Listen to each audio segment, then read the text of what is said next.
பன்னீரில் அபிஷேகம் நீரில் அலங்காரம் அதிரூபம் கொண்ட முருகன் நீ புரியாமல் அடியேனும் பிழை 100 செய்தாலும் பொறுத்தருளும் செல்வக்குமரன் பொய்யார மயிலேறும் காட்சி எழியாவும் ஒளி வீசும் தெய்வாம்சமே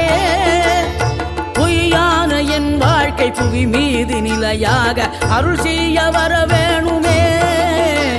நீ அருள் செய்ய வர வேணுமே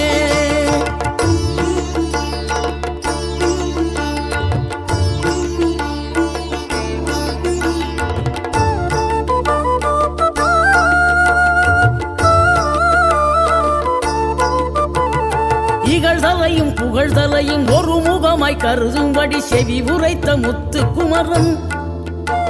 நீ வறுமையையும் வளமையையும் சமநிலையை உணரும்படி மதி கொடுத்த செல்